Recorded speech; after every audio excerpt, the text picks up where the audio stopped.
afternoon, everybody. Thanks for tuning in. John Kelly, profiler, and welcome. Welcome to today's show. Who is the killer of Charlie Kirk? What a coincidence. You'll know what I mean. This is going to be a short video. Stay till the end. I've got something you probably don't know about, and I think you'll be interested in it. But is there a coincidence here, too? Or is it part of a mystery? We'll see. Condolences right now to the family and friends.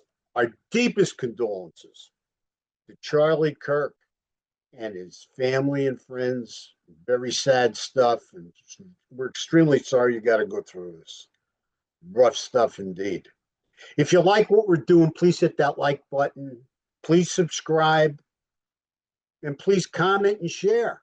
You know, we love your comments. We always get back to you.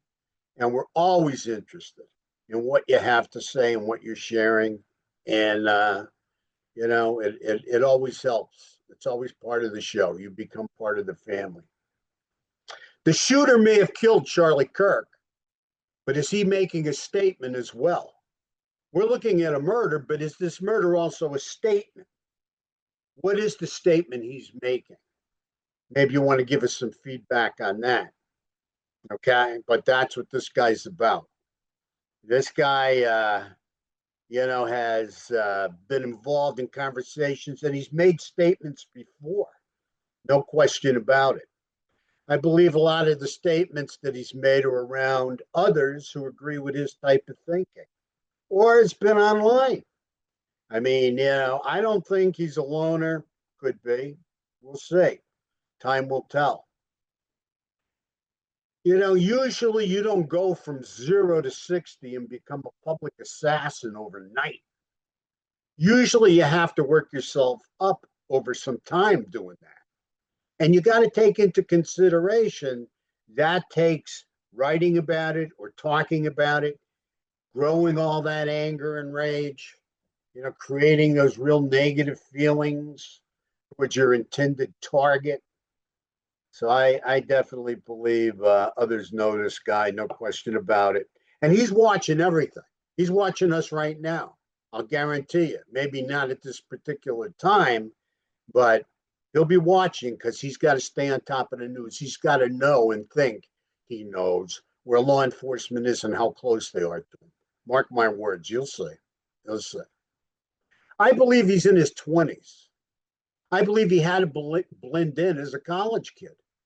I really do, don't you? I mean, he can't be that old of a guy walking around there with certainly some kind of, guitar case or some kind of suitcase or something carrying a long barrel weapon in. I got real problems with that.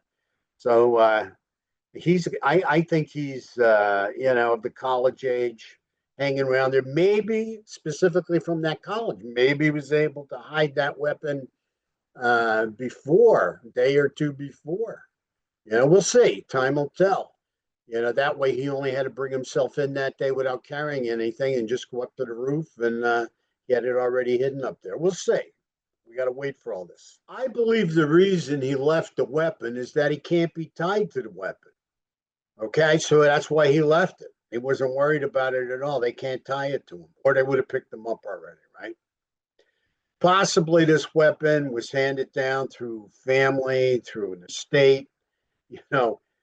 People die and they leave weapons, and then relatives end up with these weapons and they sell them or they're sold through an estate.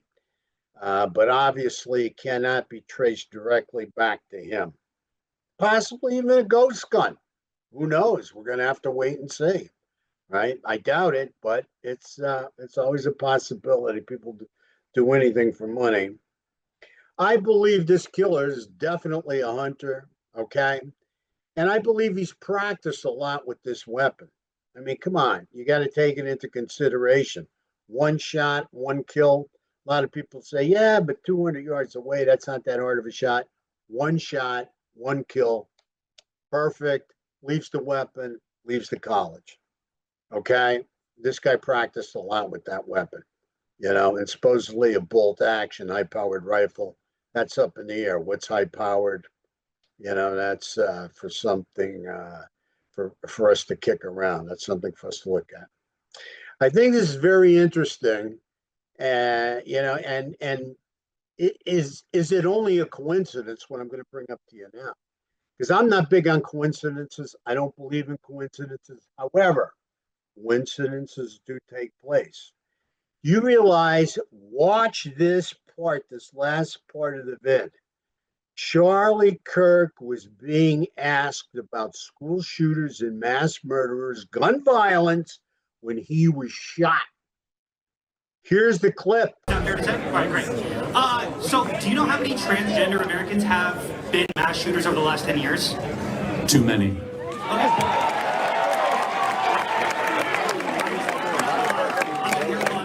It's 5. Okay, now 5 is a lot, right? I'm gonna give you some credit. Do you know how many mass shooters there have been in America over the last 10 years?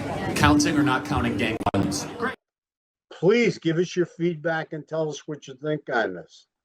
I mean, coincidence or conspiracy, mystery, or coincidence and mystery, right? Let's leave it with that. I don't want to jump to conspiracy theories right off the hop, but it is what it is, and it's right here in front of our eyes. So stay tuned for more. More will be revealed. Many thanks for tuning in today. Really appreciate you guys. Very violent world out there. Stay on your toes. And until we talk again, God bless. Have a good day.